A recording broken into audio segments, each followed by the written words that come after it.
Live from Washington, D.C., this is Balance of Power with Joe Mathieu. President Trump called full circle on Jeffrey Epstein. Welcome to the Monday edition as the president urges Republicans to vote for the release of the Epstein files when it hits the House floor tomorrow. We're going to get the latest from Washington when we sit down with Bloomberg's Wendy Benjaminson. The Saudi crown prince arriving at the White House tomorrow with the full flourish of a state visit and the prospect of a new order in the Middle East on the table, if not just F-35s. We're going to talk about what's on the agenda and what might come from it when we talk with former Ambassador James Jeffrey straight ahead. We'll have analysis from our political panel. Bloomberg Politics contributors Jeanne, Zaino, and Rick Davis are with us for the hour, and it's all after a look at Wall Street. We'll start there right now with Charlie Pellet. He's got latest on the markets live from World Headquarters in New York. Charlie? And I thank you very much, Joe Mathieu. Another leg lower for the U.S. equity market right now. Lots of red on this back to work Monday with the Dow, the S&P, NASDAQ all declining. Right to the numbers here with the S&P down 25, drop there of just about 0.4%. Wall Street's holding back big bets before key data this week, also ahead of earnings from NVIDIA. The Dow right now down 176, down 0.4%. It has been a choppy session today with NASDAQ now slumping 90, down 0.4%. But the Mag 7 index, our Bloomberg Mag 7 index, is holding on to a gain of 0.2%. 10 years currently yielding 4.13% with a 2-year 3.61%. Spot gold is trading lower by 0.3%, 4,074 the ounce. West Texas Intermediate crude down 0.2%, below 60 at 59.99 a barrel. And Bitcoin is now lower by 0.8%, 92,663 now on Bitcoin. Wall Street is looking ahead to NVIDIA earnings Wednesday after the close of trading. NVIDIA down 1.9%, but also this week, a number of key retailers will be checking in as well, including Home Depot down now by 0.3%, rival Lowe's down 0.3%, Target is slumping 0.2%, and Walmart higher by 0.3%. Again, recapping here, S&P right now down 28, drop for the S&P of 0.4%. For on-demand news 24 hours a day, subscribe to Bloomberg News Now wherever you get your podcasts. And back we go to Washington. Once again, your host, here he is, Joe Mathieu. Back in the saddle today, Charlie Pellet. Thank you, Charlie. At World Headquarters in New York, he'll have more on the markets. In about 20 minutes' time, we'll get another update from Charlie here as we keep tabs on the Monday trade. Yeah, Monday bringing a lot of news, much of which broke over the weekend, including the president's 180 on the Jeffrey Epstein files. As we try to get to the bottom of all of this, and we'll be talking in a moment with Wendy Benjaminson. We'll bring you back to the Truth Social post. This hit on Sunday, as he said on Friday night aboard Air Force One to the fake news media, as he writes here, House Republicans should vote to release the Epstein files because, he says, we have nothing to hide. And it's time to move on from this Democrat hoax, he writes, perpetrated by radical left lunatics in order to deflect from the great success of the Republican Party. Knowing as well that only days earlier, Congresswoman Lauren Boebert was in the Situation Room at the White House for a high-stakes meeting with the president in which the administration tried to peel her off of the discharge petition. He was said to be playing phone tag with Nancy Mace to accomplish the same thing. He had a falling out with a dear friend and loyal politician named Marjorie Taylor Greene, you've likely heard of, all to keep this from happening. And so it's considered curious the president is now urging Republicans to vote for it. Ro Khanna, the Democrat on this bill, told us last week 40 to 50 Republicans could vote for it. Now we're hearing from Tom Massey it could be closer to 100. Rick Davis, our Bloomberg Politics contributor, suggesting it could be a unanimous vote in the House, which would make it very difficult for the Senate to ignore. So what's the calculus here? And is this new investigation into Democrats purported to be in the Epstein files the smokescreen for them ever being released?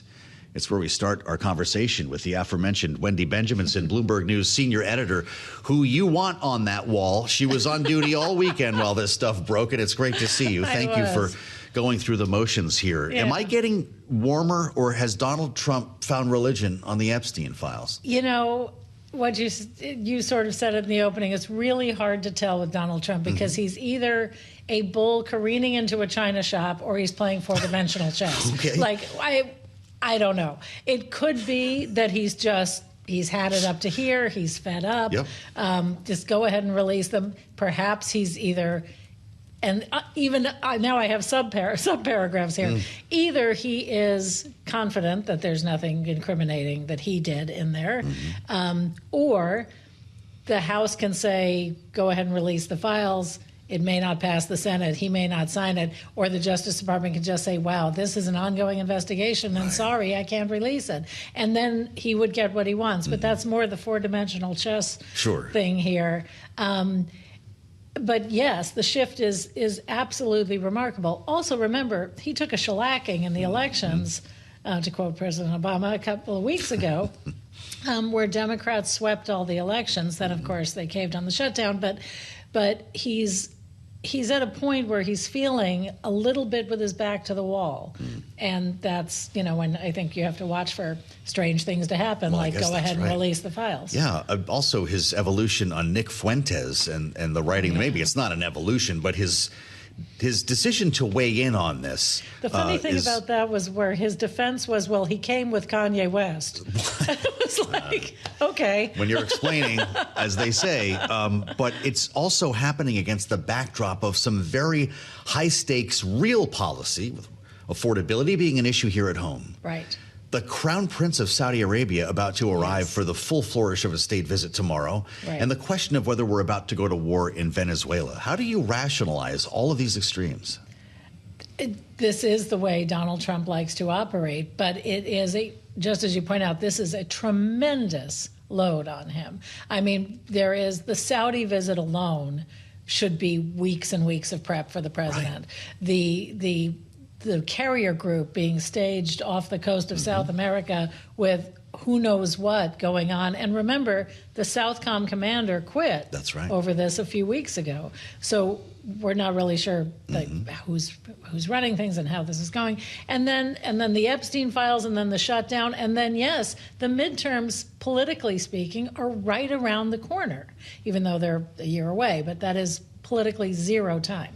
And if he doesn't successfully seize this affordability message, which the Democrats got right finally on last Tuesday, then he's looking at another shellacking next year. And so, yeah, this is a really tough time for him. Add the matter of recrafting the nation's healthcare system, and you might need a little extra time on your hands here. What's going to happen in Venezuela? Do we have any idea? The president said at one point he had decided effectively what to do, and then a headline over the weekend that you're well aware of, that he's open to sitting down with Maduro for talks. Is this all one big military deterrent that's supposed to bring Maduro to the table?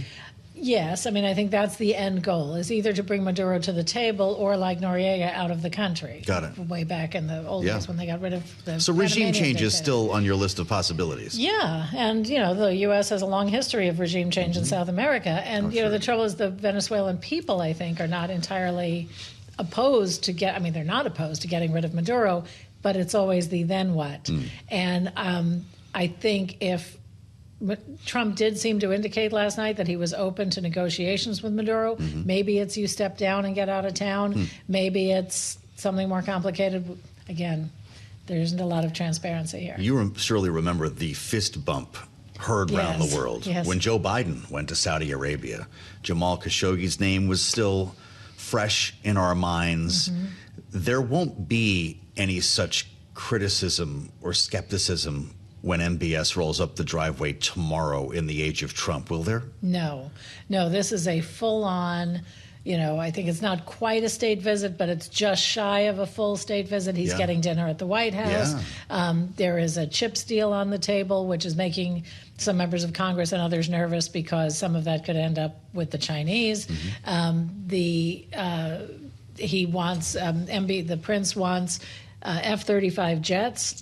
He wants to buy those, which would be a change in U.S. policy because U.S. longstanding policy has been that Israel has functional military superiority, or words to that effect, so that Israel always has the strongest military in the region. They have F-35s.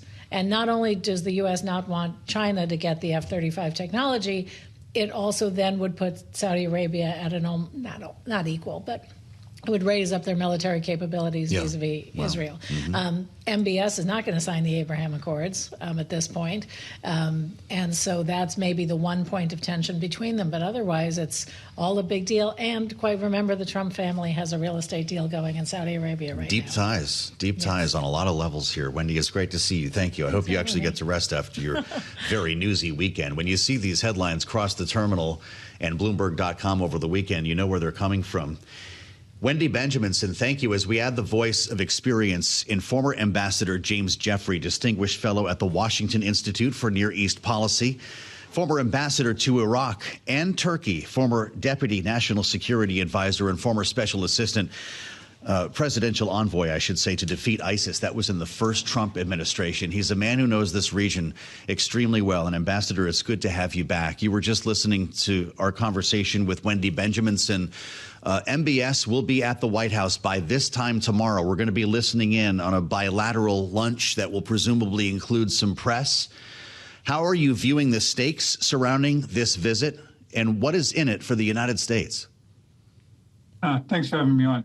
The stakes are high, and a great deal is in it for the United States. We were talking about four-dimensional chess on the Epstein case domestically a moment ago. It's the same in the Middle East. While Saudi Arabia is a hugely important country in the region and for U.S. relations, this is even bigger than Saudi Arabia. It's locking in a regional security, trade, and diplomatic coalition that will build on the defeat first of Daesh, the Islamic State, about 7 years ago, and now the defeat of Iran, its proxy empire over the past 2 years, to allow the region finally to enjoy peace, prosperity, political independence, and allow the United States slowly to back out of the region. So lots at stake. The Saudis, like the Israelis, like the Turks, like a couple of other countries, are central to it. Trump is pushing forward on all of these fronts. And what does Saudi Arabia get out of this visit, Ambassador? First of all, acknowledgement. This is almost a state visit, although technically the Crown Prince is the Crown Prince, not the King. The King is still there. But he's also getting to build on the Biden fist bump forgiveness for the Khashoggi case. But more importantly, he needs economic coordination. He needs U.S. investment. He has promised $600 billion in Saudi investment in the U.S., and that's a good deal for Saudi Arabia, given the way our economy is cooking. But also, he wants progress on a pathway, that's the word we're using now, to a Palestinian state. That is a requirement before the Abraham Accords. He wants a nuclear accord. He wants a deal like we just gave to the state of Qatar, that is an executive order stipulating that any attack on Saudi Arabia or attack on its territorial integrity would be seen as an attack on the United States. That's what the Qataris just got. The Saudis will want that too. They will probably get something like it. They'll probably get something like it. How about F-35 fighter jets? I think that there'll have to be more progress on the Abraham Accords and more assuaging of the Israelis. As Wendy said, the Israeli military advantage is a critical part of our relationship with Israel and the whole region. But, for example, the Israelis use a lot of F-16s. Other countries in the region have F-16s. There are ways to work this, but it is sensitive and it's delicate. When the president was in Riyadh in May, Ambassador, he said, talking about MBS, remember there was this big love fest. The president brought a number of executives with him from the United States, and he said, I like him a lot. I like him too much. What do you think he meant by that? It's a riff on how you hear a lot of people in the Middle East who are native Arab speakers use very. We hear this all the time, and Trump along the way has picked it up and was using it back. But what he means is, this is my guy. You know, he had the new president of Syria with him in the Oval Office quite recently, Ambassador, and that raised a lot of eyebrows. It's not something that we would have even considered a couple of months ago, as this was an individual involved in a Syrian a branch of al-Qaeda. How does that inform this meeting tomorrow? Very much, because Syria is another critical piece, and here Trump has, by embracing, literally, al-Shara, formerly al-Julani, he's signaling how important Syria and Syrian involvement in this growing region-wide coalition is. I worked indirectly with al-Shara in the first Trump administration. He was fighting the real bad guys, the Islamic State, as early as 2016. Importantly, he was also fighting the Russians, Iran, and Assad. So he might have been a former terrorist, but he was a former terrorist who was effectively on our side. And we have honored that with his visit to the United States last week. Does a global deal, to the extent that you're describing, involving potentially investment here, direct foreign investment, fighter jets, maybe even more than that, Ambassador, make the United States safer? Yes. First of all, we've remained safe, all in all, since the 1940s by the same recipe, which is keep the global Eurasian island free of domination by a single power or a coalition that is hostile to us, by working by, with, and through other countries, be it China and France and Britain in World War II, be it the NATO alliance, be it our friends in the Middle East. This allows us, with only 3% of our gross national product going to defense, to maintain a relatively stable world and that is secure and peaceful, not only for the American people, but for people all around the world. And that's a huge plus for global development, for economic trade, and everything else that's important to the American family. You mentioned in the outset a Palestinian state and the extent to which Saudi Arabia would like to engage the U.S. on this. Where's Donald Trump's head here? He's spoken around this issue a bit, knowing, of course, what has transpired in Gaza. That's something that MBS is not very fond of, is he? He's not fond of the terrible deprivations of the Gazan people, but he's very happy that one of Iran's major arms, Hamas, has been defeated. And he will be happy if President Trump continues pushing for, in the language we're using in our latest diplomatic statements, is a pathway to a Palestinian state. That's not a Palestinian state, and that has made the Israelis nervous, or at least some Israelis, but nonetheless, it's where Trump is now, and it will help him in these meetings tomorrow with the Crown Prince. How long is that pathway? Is that beyond this president's tenure? Well, we started 30 years ago with the Oslo Accords. And we came very close in 2000, in the view of then President Clinton. The fault was the Palestinian leader, Yasser Arafat, who could not take a deal when one was offered. The overall question is, are the Palestinians really, in their hearts, willing to accept a Jewish Israel as a neighbor? And that question has not been finally answered. We also need to know if all Israelis are willing to let the West Bank eventually be on a pathway to a separate state, given the claims of settlers. So there's several things at play here. But nonetheless, President Trump is pushing this, as all presidents have before him.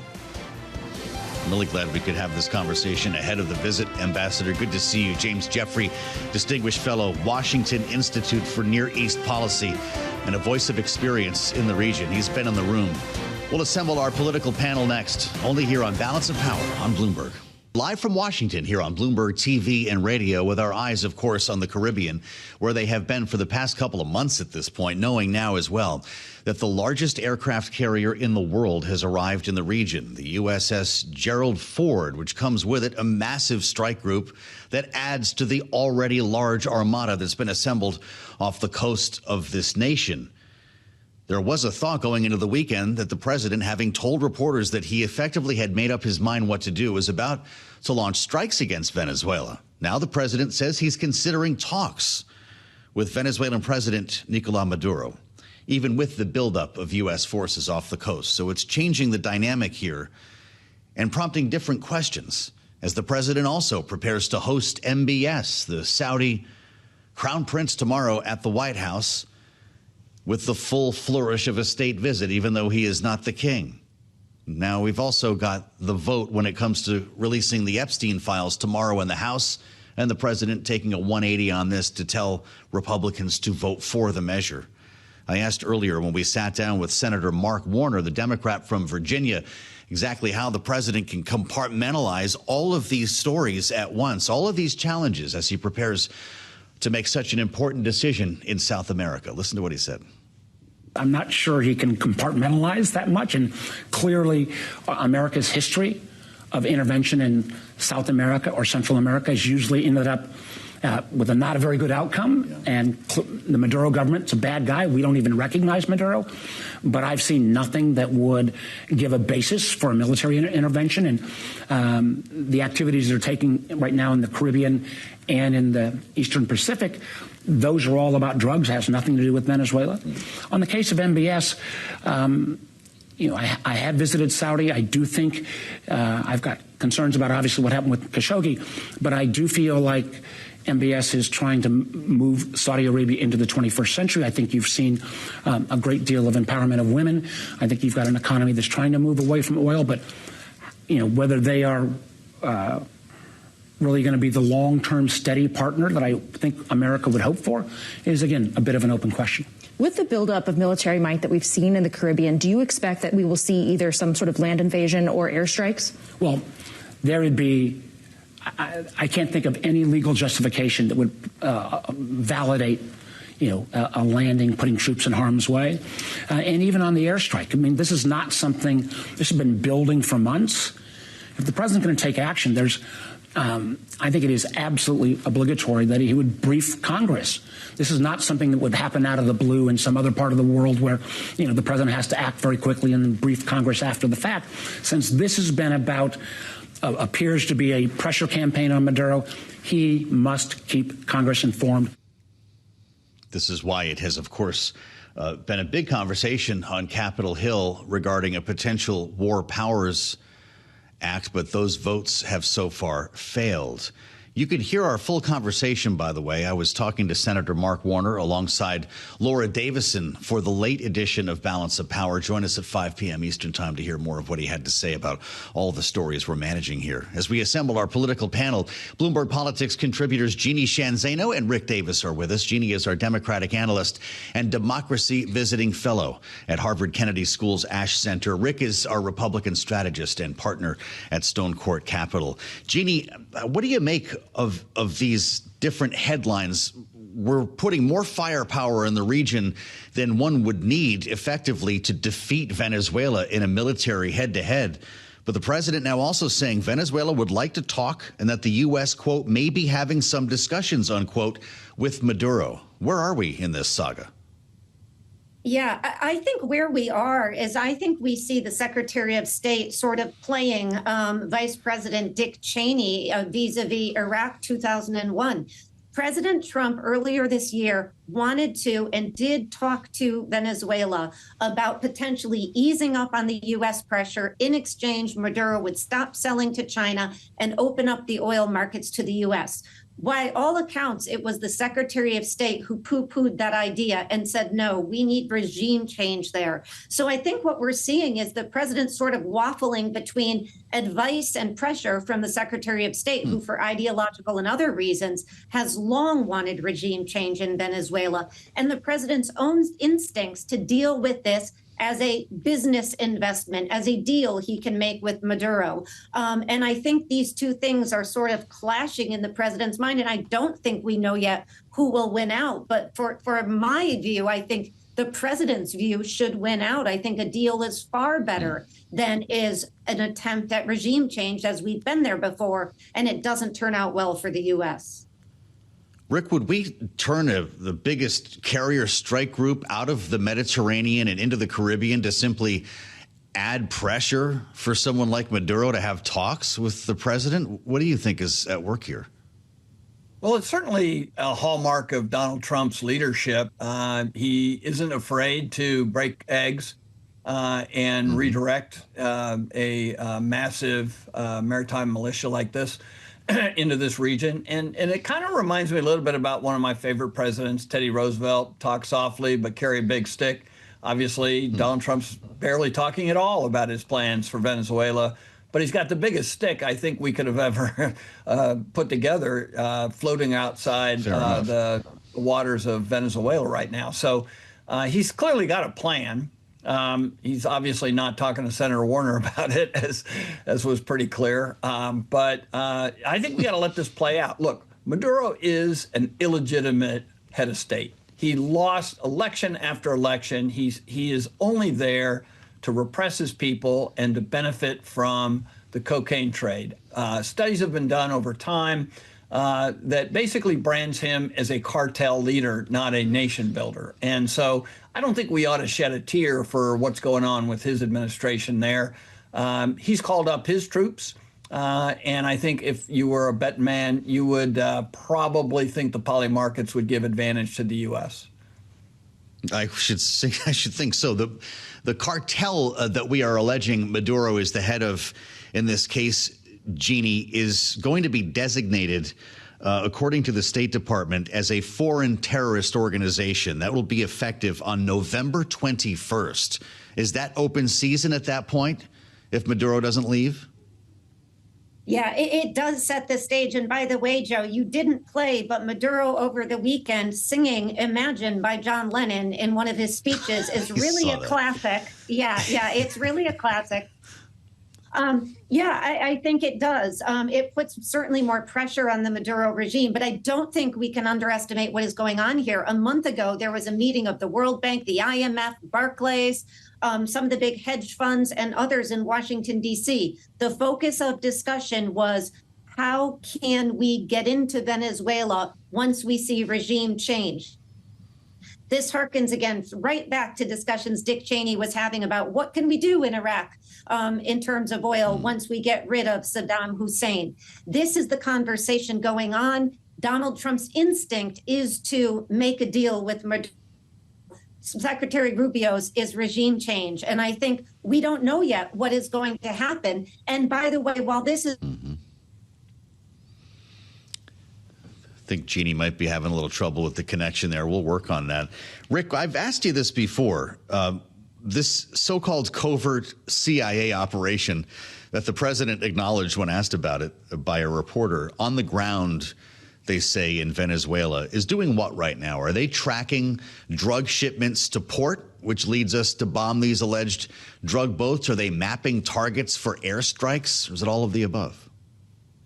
Oh, I think only the imagination can, run wild when thinking about what these soft operators are doing, if indeed they are in Venezuela. We have to believe the administration when they tell us these things. And yet these are the most highly skilled warfighters ever created in the history of the world. And so there's nothing really that I can imagine they can't do. One thing, too, is making sure that the rightful winners of the last presidential elections are protected. These folks have been basically hunted ever since the election because they represent the future of Venezuela, which is a big problem for Maduro. So the hope that I would have is the first order of events is to ensure that the future succession of democratic leadership is safe and secure, so that regardless of what happens to Maduro, you have a leadership in that country that will allow people to pursue their self-interest and really help build a nation that we could do business with. Well, knowing that much more of the drug trade is flowing through Mexico or originating even in Mexico than it is coming from Venezuela, Rick, do we simply chalk this up as Claudia Sheinbaum knowing how to create a good relationship with Donald Trump? Or is Venezuela potentially a playbook for Mexico? I think Mexico has actually done a pretty impressive job of avoiding controversy with the Trump administration, and yet at the same time pursuing their own self-interest, both with tariffs and border and immigration and other very thorny topics. And so Venezuela could really take a lesson from the Sheinbaum administration and the deft diplomacy. Doesn't mean she's always right, but she's handling it in a very, very professional way. I don't think there's any going back to any kind of normal relationship with any democratic country if you're Maduro. He has violated every international law that there is to violate. He's repressed his people. He's driven a lot of immigration into the United States from Venezuela. He continues to pollute the world with his drugs and benefit from it. He deserves to go. Well, he may be, and we're going to find out together if the president, in fact, has made this decision. Rick, thank you. Rick Davis, and there's Jeanne, Zaino, Bloomberg Politics contributors, always our favorite panel here on a Monday, and we thank you for the insights. I'm Joe Mathieu in Washington. Thanks for being with us on Balance of Power. This is Bloomberg. Bitcoin has all of our attention today as the chart just looks broken. We talked about Bitcoin with Mike McGlone next week, and I think we've got to do it again. Down $870 right now, about 1% to fall back below $93,000. And if you're a technician, this is a problem. If you're an investor who bought at 120 something, well, this is an even bigger problem. Mike McGlone covers commodities for us at Bloomberg Intelligence, our senior commodity strategist, and therefore owns the Bitcoin beat. It's great to see you, Mike, and I'm just trying to figure this out here. If we take a look at what's happening with gold today, it's still holding above $4,000 an ounce. So is Bitcoin the store of value we thought it was?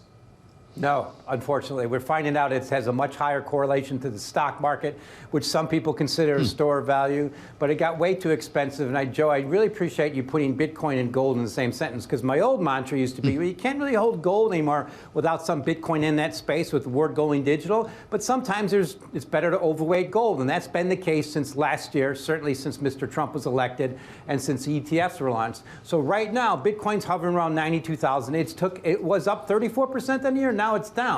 The key question is, was it due into the end of the year? I think it's going to go a lot lower, unfortunately. I don't think it's going to stay above 100,000, and it could bring a lot of things down with it. And one key indicator for that is the ounces of gold equal to one Bitcoin. It's been a great leading indicator. It's just broken down through key support. Right now, it's about 22.7. The high was 35, and key support was 25. So it's breaking down.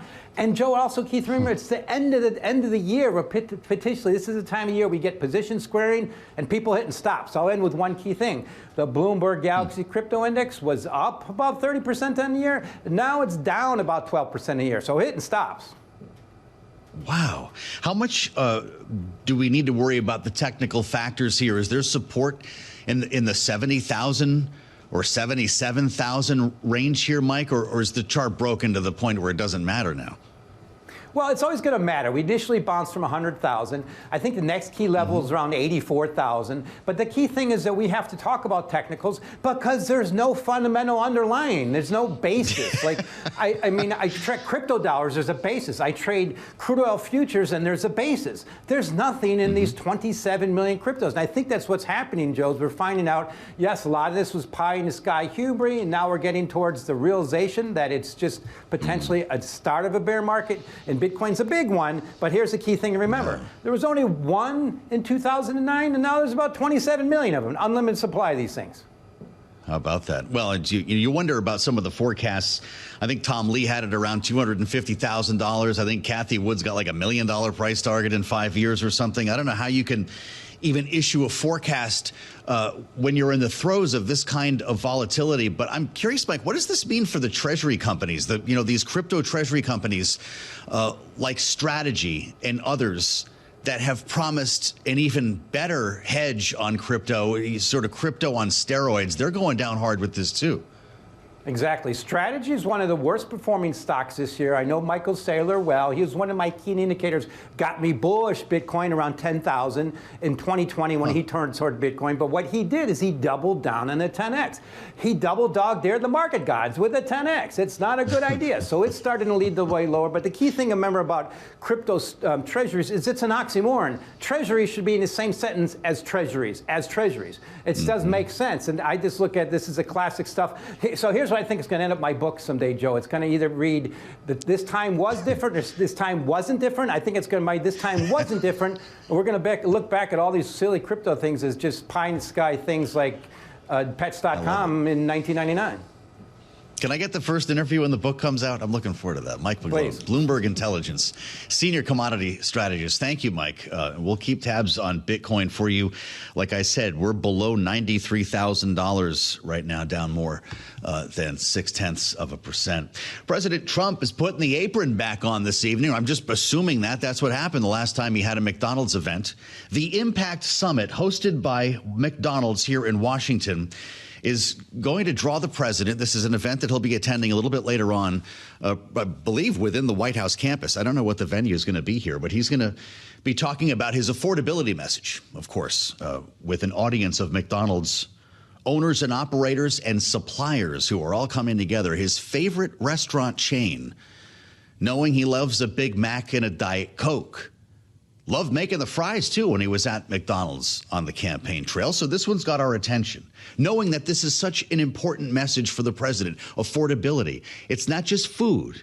After the president issued those exemptions on tariffs last week on everything from beef to cocoa to bananas, it's also health care.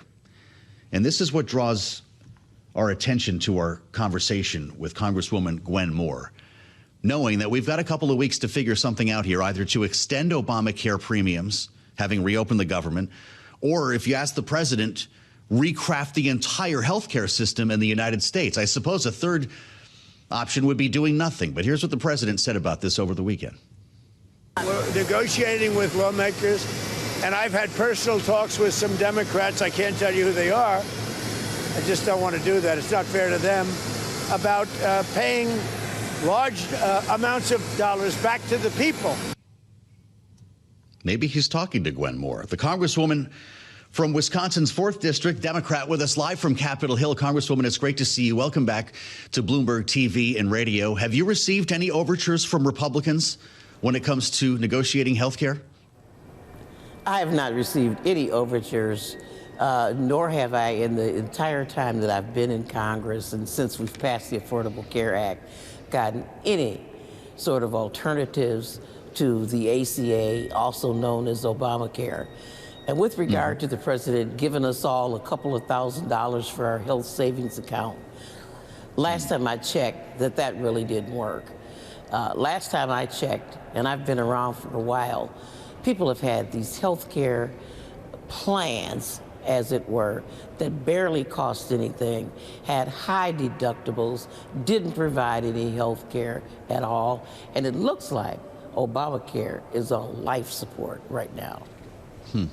Well, if we do not see an extension of these COVID-era subsidies that we've been talking about straight through the shutdown, this is a big reason why Democrats and Republicans could not get on the same page. What happens to people in Wisconsin? This is something that could cause premiums to double or quadruple, depending on where you are. Yeah, that's true. 114%, and that's an average. But it's even more than that. I had a conversation with folks this weekend, you know, and they've been seeing and listening to something other than the TV commercials and Republican and Democratic talking points. They are actually getting the proposals in the mail. And they can see that they've gone from paying, you know, $150 for coverage to like $800 a month for coverage. Just a couple of people I talked to this weekend. You know, so the whole notion that costs are going down under President Trump's administration and they're going to have an alternative. I mean, people are not stupid. They are experiencing this shift.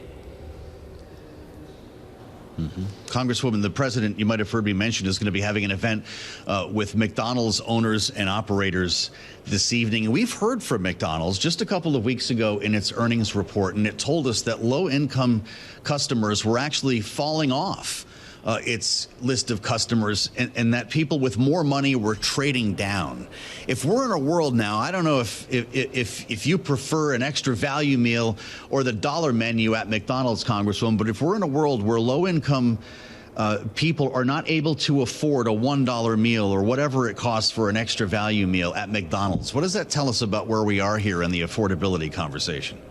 The extra value meals are no longer an extra value You know, of course, I fed my kids, my grandkids on McDonald's. And I mean, this is one of the canaries in the coal mine. When you can't afford to just drive through without being concerned that you're spending your kids' lunch money for the whole week when you drive through one time. You know, that's a measurement of people's well-being. People don't have to discern whether or not they can afford a lobster. When you can't take your kids drive through McDonald's, you know you're in trouble. Well, that might be where we are here, depending on how this all works out. Congresswoman, the president is putting exemptions on certain food items when it comes to tariffs. If you're with us on Bloomberg TV, you can see him reaching out of the drive-through window there from the campaign trail. What are we going to see happen to prices when it comes to food and energy in the weeks ahead? Well, price volatility, the way it goes, I don't know that people are going to experience those drops right away. You know, a lot of these tariffs have been baked into the economy. I have one vendor in my district, and I won't mention the name, but they bought some equipment to expand their business. Those tariffs have been paid, and they've already had to either pay them or bake them into the price of their product. I mean, you can't just hit the undo button on everything. And I think that that's where we are. Our farmers in Wisconsin, I represent Milwaukee, but I'm very sensitive to the farm-to-table catastrophe. Our farmers have completely lost all their markets for their soybeans to China. You can't just hit the undo button and snap your fingers and have that return. You know, the next vote you might take, from what we understand, is on this discharge petition to release the Epstein files, Congresswoman. The president has turned a 180 on this to tell Republicans to vote for it. So this could pass, we understand, with a pretty remarkable vote tomorrow. I'm wondering if you expect a unanimous result and to what extent this has hit your conference as a Democrat. Well, I can tell you, if the president has told Republicans to vote for it, I'm sure they will. Of course, this is a defensive tactic on his part, because what he'll do is he'll say that, oh, we're investigating this thing. We're looking at what Democrats, Larry Summers or Bill Clinton has done. We're investigating it. So therefore, the Justice Department just can't release the information. You know, the bottom line is that the President of the United States does not want his relationship with Epstein, which, you know, is extensive and over long periods of time and is at least embarrassing to come out. Well, we'll have a lot more to learn about this, I guess, in the days ahead, Congresswoman. That's Gwen Moore, live on Capitol Hill, the Democrat from Milwaukee, Wisconsin's 4th District, talking with us live here on Bloomberg TV and radio. We should mention Larry Summers is a paid contributor to Bloomberg TV. And we'll have a lot more on this conversation as we move forward here. Bloomberg Business Week Daily is straight ahead, coming up at the top of the hour at 2 o'clock. And we'll meet you back here for the late edition of Balance of Power at 5 p.m. Eastern. Join us for our full conversation with Virginia Democratic Senator Mark Warner, only here on Bloomberg TV and radio.